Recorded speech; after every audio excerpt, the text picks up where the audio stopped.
Es un mana mamma. Es un mana mamma. Mēs. Mēs kopā Latvijā.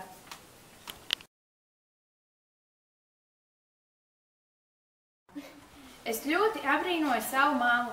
Es vienmēr esmu ņēmusi no viņas piemēru. Viņa ir tas cilvēks, kas mani nekad manā mazajā mūžā nav nodevusi. Mamma, cilvēks, kuram es esmu uzticējusies uz visiem 100%, zinot, ka viņa mani nekad nenodos, un nākamajā dienā man nebūs jānožēlo tas, ka atklāja viņai savus noslēpumus. Zinu, ka iepriekšējā vakara saruna par kādu neveiku vai apkaunojošu brīdi manā dzīvē, ko būšu viņai uzticējusi nākamajā dienā, tā būs tikpat noslēgta un atklāta. Par to neviens neuzzinās. Varu likt galvu ķīlā un teikt, ka mana mamma nekad neizmantos situācijas savā labā, panākot, ka es sākšu darīt visu pēc viņas prāta, jo viņa mani saprot. Viņa aptver, ka esmu jaunieta, kurai ir savas vēlmes un vajadzības. Viņa nekad nespēs uz mani dusmoties ilgāk par 10 minūtēm, jo, lai ko es būtu izdarījusi, viņa to saprot. Kāds gudrs vīrs reiz ir teicis, mātes sirds bezdibens, kura dziļumos vienmēr atradīsies piedošana. Iepriekš biju minējusi, ka ļoti abrīnoju savu mammu. Kāpēc?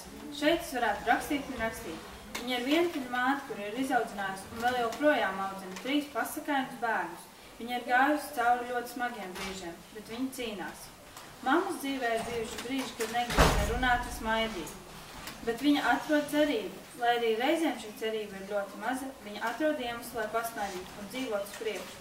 Viņa ir cīnītāja. Viņa ir cīnītāja, jo katrā sliktā lietā spēs atrast labo. Viņa nepadodas. Viņa lieliski spēj apvienot lietas tā, lai tas izskatītos vienkārši. Viņa strādā, audzina 3 bērnus, bet ideāli tiek galā ar mājas darbiem, kas arī prasa laiku un uzmanību.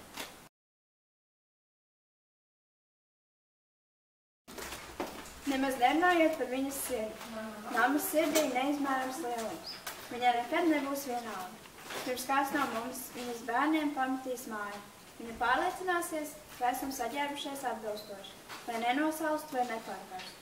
Pirms iesim uz skolu, viņa vienmēr sekos līdzi, lai esam paņēmuši visu nepieciešamo un nodrošinājušies ar pusdienu naudu.